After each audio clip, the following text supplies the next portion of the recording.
Welcome back to the Powerhouse Podcast. Today I'm joined by Rick Grant, a man that has been shaping mortgage and housing content for decades. A trade journalist since the 90s, founder of multiple industry publications, conference planner, and a content and PR strategist for lenders, vendors, and fintech. Rick and I discuss why good content matters, where most LOs, agents, and leaders go wrong, and how AI fits into this space without turning everything into generic noise. We'll talk about how to build thought leadership that sounds like you, not like a template, and how to use AI as a force multiplier instead of a shortcut that backfires. If you're posting on LinkedIn, sending email campaigns, or trying to build a brand, this one will be part therapy session, part masterclass. Rick's been watching what works and what flops in this industry for decades.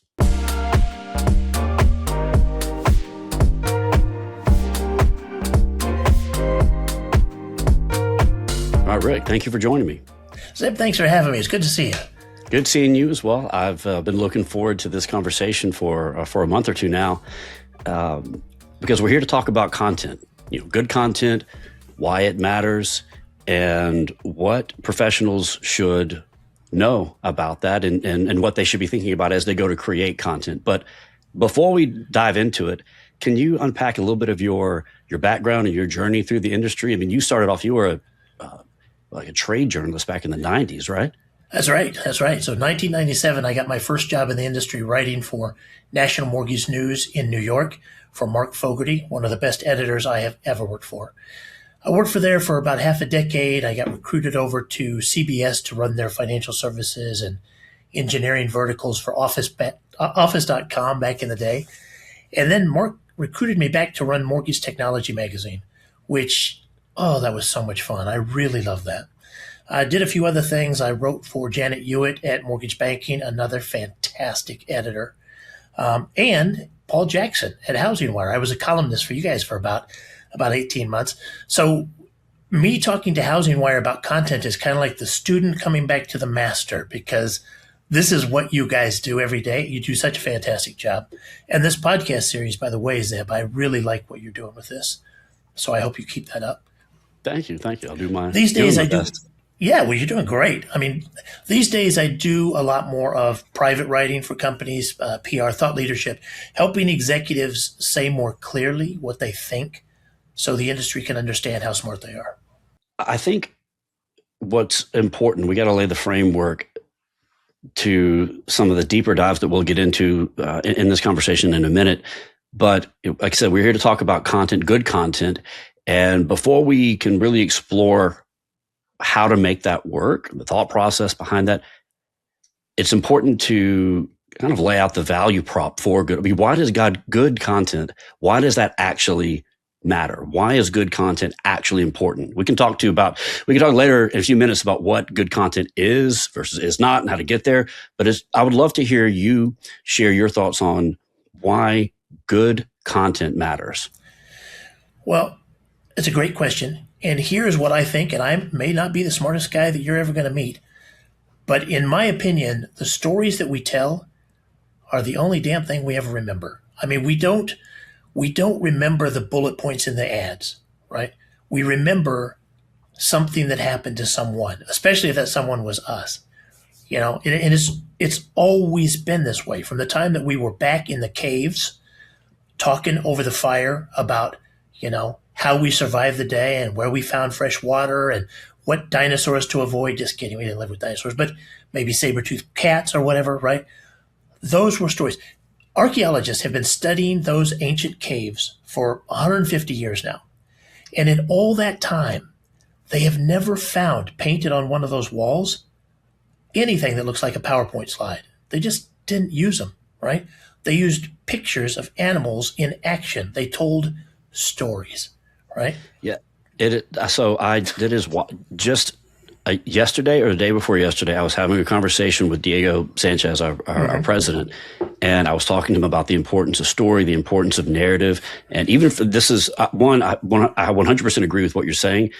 I was talking to him about the scientific data that backs that up, right? If you want to retain information, if you want to communicate information, if you encode that into a narrative, if you encode that into a story, your audience will remember, they will understand that information exponentially better than if you give them what you just said. A bullet point that was my example specifically. I said, if you give someone a 1 paragraph, 4 or 5 sentence, short, very, very short story, and you encode it with, let's say, 10 words that you want people to memorize, or you give them a piece of paper that has 10 bullet points of those same words, and then you have them try to white knuckle memorize that list versus read the story a couple times, they'll remember the words of the story much quicker, and they'll retain them, far longer. Yeah, and we're trained like this from earliest age.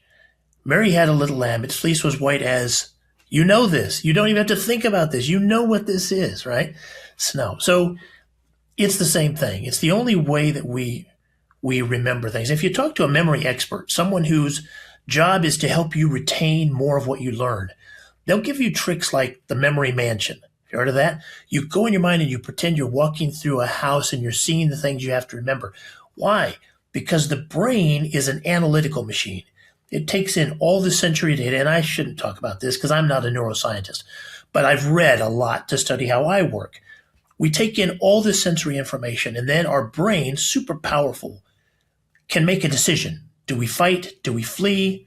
Do we negotiate? What do we do? How do we survive this situation?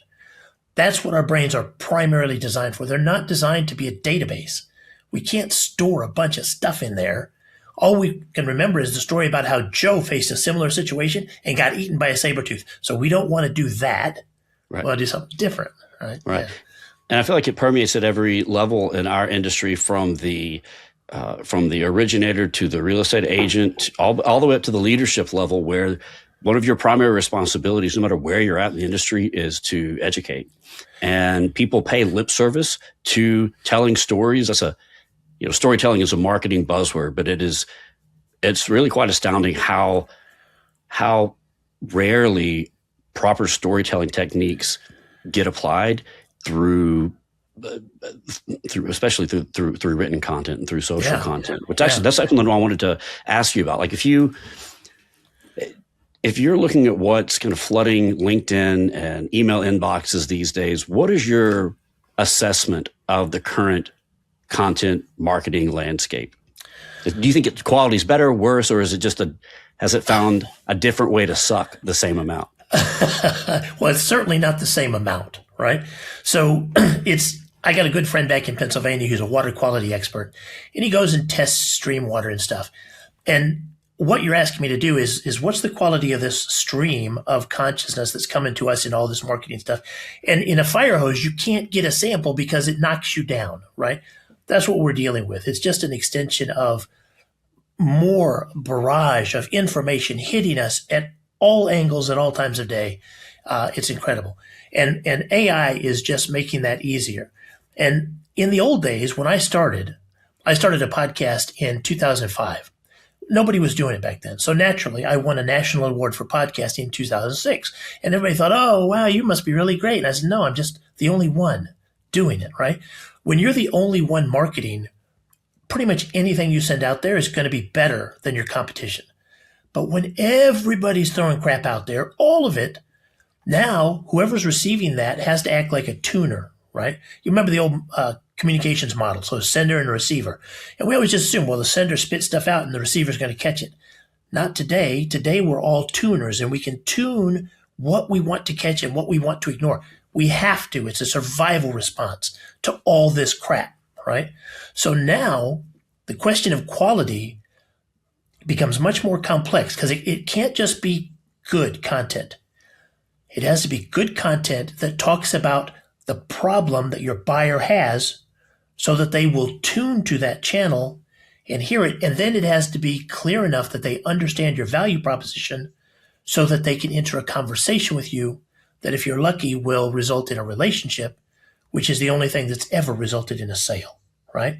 So this barrage of content has actually created a much more challenging scenario for content marketers. And the answer, ironically, is to go back to the beginning. Simplify your stories. Make not children's books, but something so simple so easy to understand, so easy to remember that it breaks through all that noise so that when you finally have someone in the buy zone, they get the message, they understand the value proposition, they engage. Yeah, I think people a lot of times, and again, this is every level from the leadership level all the way down to the boots on the ground. Part of the one of the main reasons that people are told to market and educate themselves is so that you are seen as an expert in your area, right? And so what happens a lot of times is whenever people are thinking about that, they're not really thinking about the audience, the person engaging in the content. They're thinking about how can I frame this so that I can make myself seen like an expert. And they overcomplicate their message because their message is really secondary to their ego. And I don't mean it in a negative way. It's just like they were told, you do this so that you are seen as an expert. It's like, well, so I'm doing this. I need to make sure that I'm seen as an expert. So I will overcomplicate the scenario. I will overcomplicate the story. Therefore, or as a result, you end up losing your audience, losing your client. Yeah. And you hit it perfectly. In the old days, we used to call that the proletariat shuffle. So we put ourselves right in the place of the receiver and we help them. And it's again, a simplification. It's a return to an easier time. How do you make yourself look like an expert? You actually help the people that you're trying to talk to, right? If what you say to them actually helps them, then you are an expert. If it doesn't, then you're just a lot of hot air and you're taking up their time, right? So whenever we focus on ourselves and like, well, I've got to look really smart, we're defeating our purpose completely.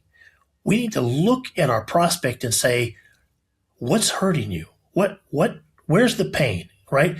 And then if we don't know how to fix that, the best thing we can do is refer them to someone who can and build that relationship. But if we can, then we have to say, look, let me tell you a story. And we tell them how we've helped somebody else with this very same problem. And we lead in. The thing that's so ironic and so wonderful about teaching other people, especially in the B2B space, is we go in to try to teach them how to do what they need to do to succeed. And as soon as an executive with buying power hears enough to realize that we actually know what we're talking about, they quit learning and they say, okay, you do it. Right? I get it. You handle it. I understand you know it. So, I mean, there is no downside to being useful to someone in your target market. No downside. Go out there, help them. And the worst case scenario is you don't have what they need, you refer them, and then somebody else refers you, and it all comes back around. I'd like to talk to you a little bit about voice, tone, and your experience working with clients and helping people find their message and their voice and their tone so that anyone listening can kind of apply that directly into their content creation and marketing efforts. Whenever you're creating content, everyone knows that authenticity is paramount, right? You want to be human. And ironically, most people are afraid of actually doing that. And so this weird thing happens where people are either inauthentic or they try to be authentic that gives off a very weird, like humble brag voice. Yeah. And so let me ask you, so how do you explain to clients and what thought exercises could listeners do where they help where they can kind of gauge where they're crossing that line from quote unquote professional to being forgettable? Right. Okay. All right. That's an excellent question. And we can start with what we remember. We tend to remember people that impact us, people that give us information that changes the way we think or see something in our world. That's what we remember. Oh yeah, I was with him when I figured this out, right? So that's what we're shooting for. But here's how we get there. And this is where a lot of executives fall short. And it has nothing to do with marketing or experience or anything else. It has everything to do with self-confidence. They go through their day every day and they make these decisions and she tells them what to do and them what to do and he tells her what to do and everybody does what they're supposed to do because they're in a position of authority. But then when they get ready to talk to somebody about marketing or sales or a journalist, somebody in the media, all that confidence disappears and they try to figure out who do I need to be? Who am I supposed to be right now. And I always stop them and I say, no, no, no, no. We're talking to you because of who you are now, not who we think you're supposed to be or who you think you're supposed to be. So stop all that and talk to me like you would talk to one of your prospects, somebody that you want to help. How do you talk to them? Now, when I was doing podcasting, this was funny because I'd interview an executive and I always ask, so tell me about the company, what you're doing or whatever. And the first time they would always repeat the marketing, is just like the marketing department had written it for them.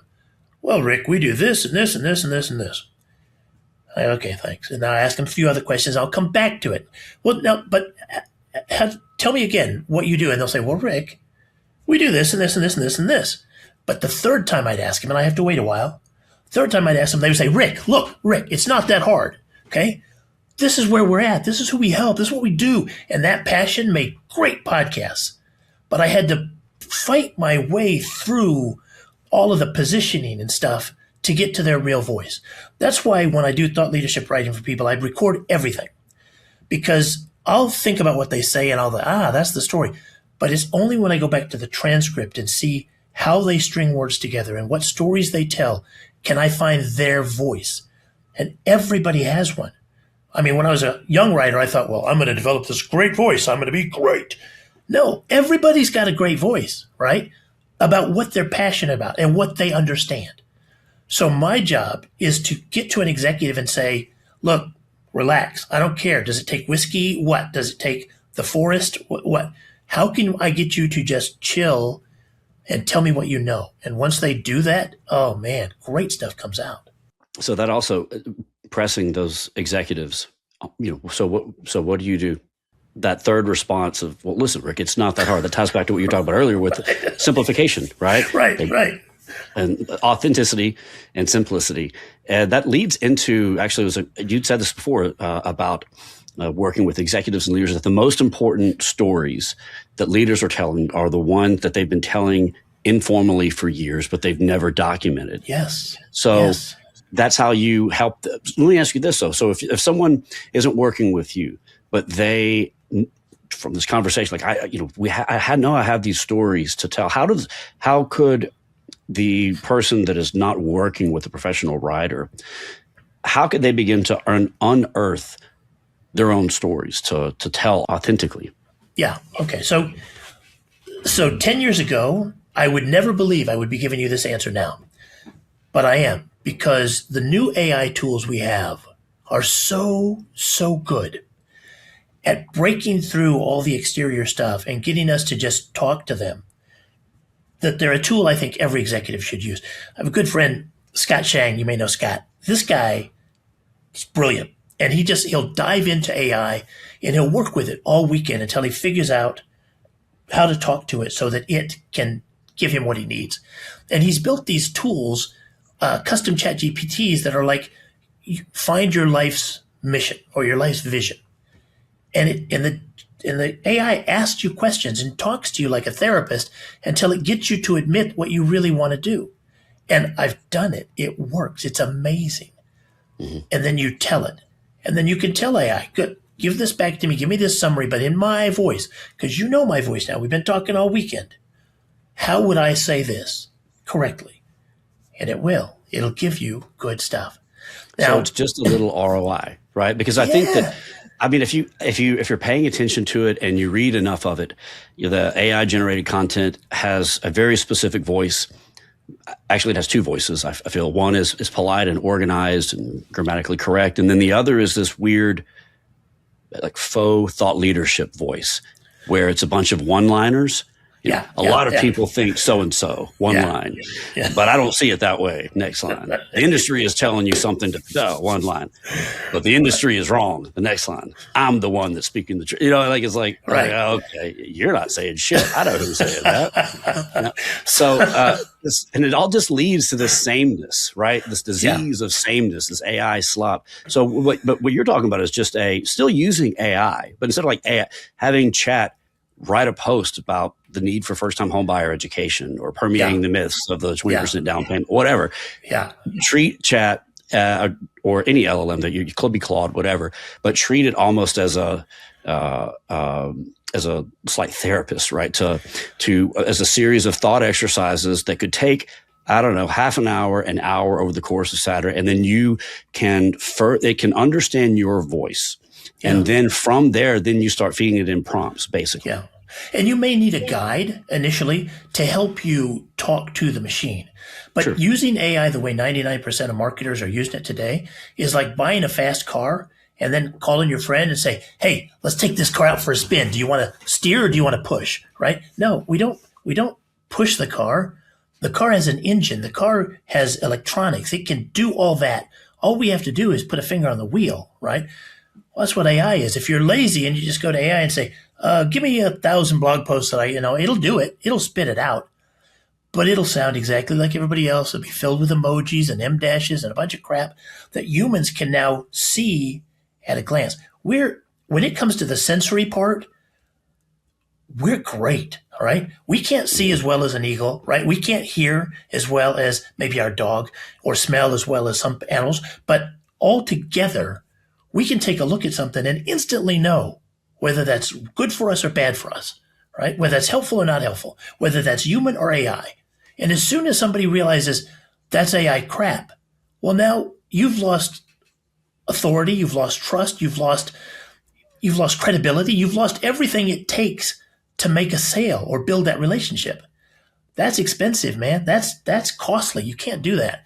What you've got to do is say, look, AI, you are my indentured servant, and you will do whatever I tell you, and I'm going to teach you to think like me and talk like me. And AI laughs because it's never going to think like us. It thinks like us and a million other people smarter than me, right? A bunch of all those people thinks like all that. But it's just worthless fluff unless it can understand what we need. And if we can drive it like a performance machine, not like a search engine or a quick way to get something drafted. I mean, when I first started, my artist friends in particular said, oh my God, run from AI, Rick, stop it, block it, whatever you have to do. Do not give it any power or credence. And I hadn't made a decision one way or another about it. I didn't really care. So they said, well, one day it's going to do all your writing for you. And I told Scott Shang that. I said, that's stupid, Scott. It won't. So Scott got me on the phone and went to one of my repositories with a bunch of my blog posts. He trained AI to talk like me, write like me in that moment, and then told it to write a blog post in my voice. And I thought, oh my God. Oh my God. Okay. I can't just be the old backstore writer anymore, right? In the back room writing. Now I have to be a communication strategist. How do we use that? Where do we use that? How do we deploy it? And which of those million stories AI can kick out for us today is the one we need to be using on this particular target market at this particular moment in time? Because it matters. It matters what story we tell where. And so that's pretty much what I do now, and help leaders get the confidence to just be themselves with their experience. You'd be surprised. The thing I hear most often from leaders is, well, I don't know anything that everybody else doesn't know. I'm like, that's so wrong on so many levels, because everything you know that somebody else knows, you see differently through the lens of your own experience, your own background, and your own current situation. You cannot, none of us can see the world the same way someone else does. It's always going to be unique. So leaders need to lean into that uniqueness and say, this is what I see. Now, will that appeal to everyone? No. It'll only appeal to the people right in your narrow target market who have been looking all week for someone who thinks like that, who can help them. And when they hear that, they go, damn, that's the guy I should be calling. And they call him. It's not hard. It's not rocket science. It's use the tools we have to tell the stories that are going to get engagement and build that relationship. Because if you don't have that relationship, you have nothing. Nothing. Everything depends on that. And we know that in our market. Our industry does trillions of dollars worth of business every year. Trillions. And yet, if you go to a conference, you'll see that overall we're very small. We're not a big group. And when somebody brings in a solution, the first thing those people ask is, well, who else is using this? Who do I know that trusts this, right? Always, always. So you have to tell those stories. Yeah. Yeah, and I go back to what you were saying earlier. When I said ROI, using the LLMs and to find your voice, because all this is predicated on you having a unique and authentic voice in the first place. And when you don't know, you can't guide it, you can't program it if you don't know what your own voice actually is. And that it doesn't, not like the old, you and I are both writers, right? And so finding your voice as an author, we're not going, this isn't some, conversation about trying to write the next great American novel, or we're trying to supplant Faulkner as a great American, author. Right. But if you want good results, it's possible. And if you put in just a little bit of time up front to really help hone your voice. And I think that a lot of people don't understand the downstream implications of that in their overall marketability and their overall communication skills, even verbally, right? Finding your voice, fine tuning that voice, and using the tools that are available to help you do that in a way that, like I said, you and I have been writing old school for a very, very long time. And the only way to be able to do that in any capacity was just pump out do words. It all the time. That's right. Do it all the That's time. right. Do it all the time. Do it all the time. And you don't have to do that now. And so you have people that are not quote unquote trained writers and, had gone to school for it.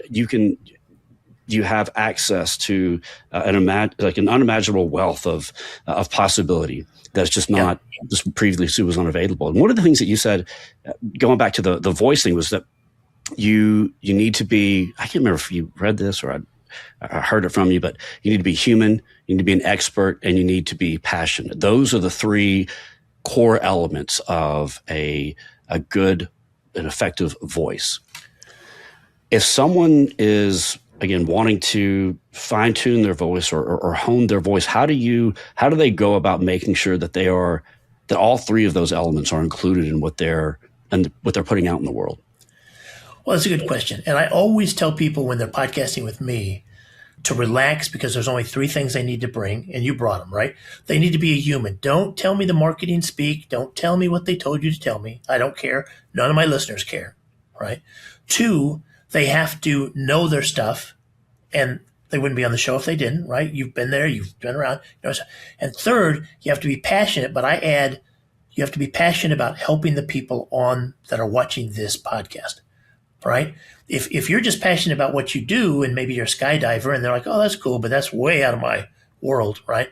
But if you're passionate about helping the people that came to this show because they were looking for solutions or insight or answers or things to think about or a place to start even, then that is going to carry through, right? So the first 2 basically take care of themselves. As long as they don't give me a bunch of marketing speak, and as long as they are talking about something they know about, and I'm careful to make sure they are, just like you did with me, that's fine.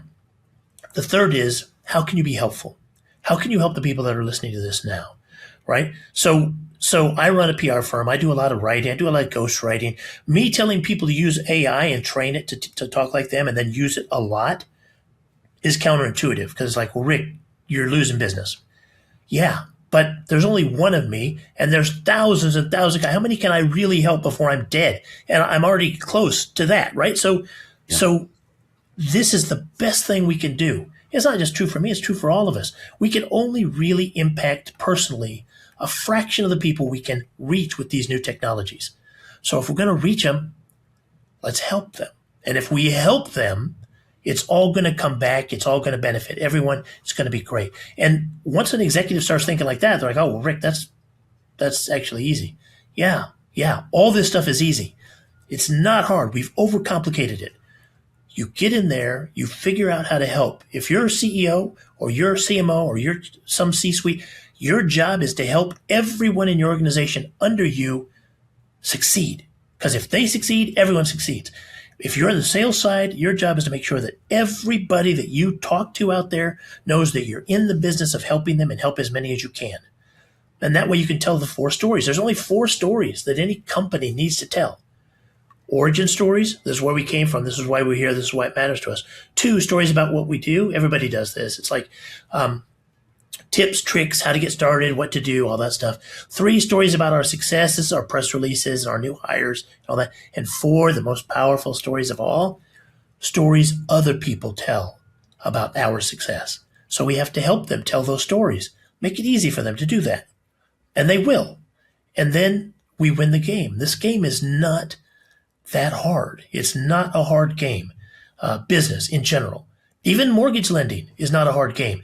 It's a little complicated because you're competing with so many lenders for the same deal, thanks to the CFPB teaching them to apply with more than one lender and all that noise. But once you get the app, the game is the same. Move it through the process smoothly, efficiently. Stay in communication all the way. I was just talking to Laura last year about this. She runs Worthy Performance Group. She's a brilliant trainer. And she built the process because, as James Clear says, right, said it so good, we don't rise to the level of our goals. We fall to the level of our systems. Right? Right. So make it easy. Make an easy, repeatable system, and then grease the wheels and let it run. Right.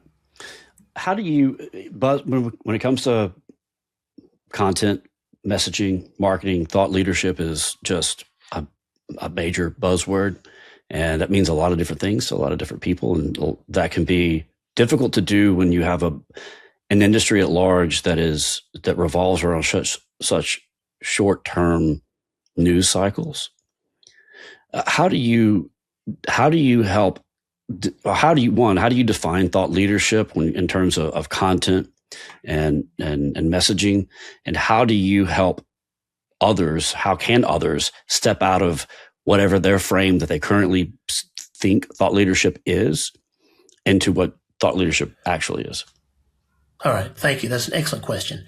I used to think that thought leaders were these executives way up there in the clouds, and we could get to them and understand what they think, it would all make sense to us.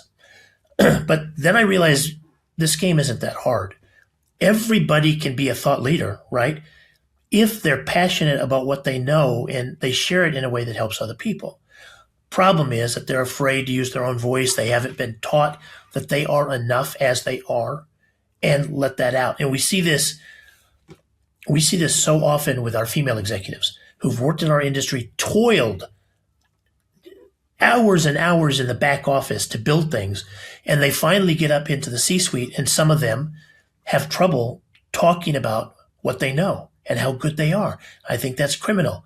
I got a daughter in my 20s, and that's why I love people like Molly Dowdy, who's working to help women own that space because they deserve it, right? But men too often don't have the confidence. And then they're like, well, Rick, I don't know what to talk about. Content marketing sounds important, but I don't know what stories to tell. I'm like, that is so easy. Okay. That's the easiest thing, because the stories that we want to tell about us, that's only one of those 4 types, right? Stories about our success. All the other stories are designed to answer the questions that your prospect has as they move through the buyer's journey. So if we have an avatar, this is the person we want to sell to. This is the person we need to help. And we do the buyer's journey. Some people say it's 4 steps, 5 steps. I have 7 steps. At each stage in that journey, they have certain questions that must be answered or they will not move to the next step and culminate in a relationship, buying, and then recommending you. So we have to answer all of those questions. And how do we do that? With content. We do it with blog posts and status updates and stories. And so once you know who you're trying to help and what their decision-making process is, you have all the content ideas you need. They're all right there. Now we just have to tell those stories, right? In one of the 4 ways. Maybe it's we tell it through an origin story. This is why we built this company, to answer this question. Or maybe it's stories about our success. This is how we help someone else. Or stories about what we do. Well, let me explain how that works. You do this and this and this. You do it with us, you do it with someone else. We love to do it. We're passionate about it. Do it with us. Once you get all those stories out there, now it depends on who you're trying to reach. Now in the trades, this is the B2B side. So here we're looking for partners. We're looking for B2B clients. We're looking to recruit, right? We're looking to add people. So the stories that we tell them have to walk them through the same buyer's journey. It's a little different for them than for the others. But once you see it, it's all right there. It falls out. These are the stories we got to tell. Let's get them done. Let's get them written. Let's train our executives to tell this story from the podium effortlessly without thinking about it. Let's make it a nursery rhyme, and they do it every time. And it works. It works. I got one last question for you, because you've shared a lot of really valuable information, a lot of, I guess, insights, actionable insights that people could take away and start implementing immediately. But if someone's listening right now and they realize they've been creating content, but they're realizing that their content doesn't really sound like them anymore. It's what we've been talking about. It's the templates and the borrowed ideas and all that stuff. There's a lot of things that we talked about that they could do. Tomorrow morning, they're going to course correct. What's the first move that you would recommend that they do? Here's what I would do. And this is because I talk to a lot of executives who've kind of lost track of their basic brand promise, their basic mission, right? Which is a formula. We exist to help this type of person who's struggling with this type of issue overcome it so they can enjoy this kind of benefit, right? That's it. It's always the same. We didn't even talk about how we do it with products. That's not even in there. It's just those 3 things. So get on ChatGPT or Claude or whatever you want to use and say, here's my website. Here's my LinkedIn. Here's what we do. Tell me what you understand about my business. And it'll tell you, oh, you do this and this and this and this. All right. And then tell it, as a CEO that's going to go give a major presentation to a major trade group in my industry, how do I tell this story?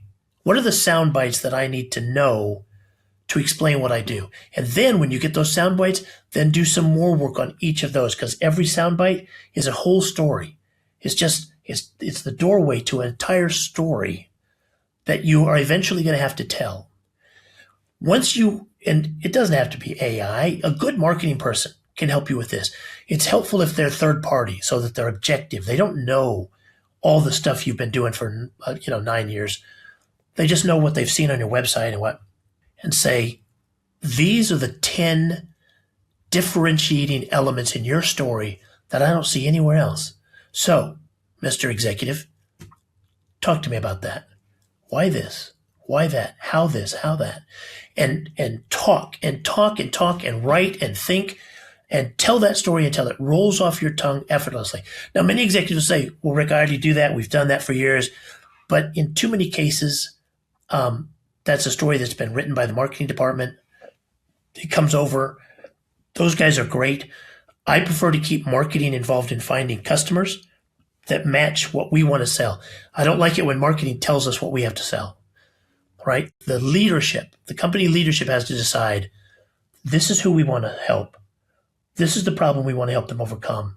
This is the benefit we want them to have. That basic brand proposition, that brand promise, it unlocks everything else. Excellent. Well, Rick, I really appreciate you coming on. I'm gonna have to get Thanks you on for again. So we have a lot to talk about in the future. This has been really informative, and I just always enjoy talking to you and picking your brain. It was great, Zeb. I look forward to it next time. Thank you. Yes, sir. Thank you.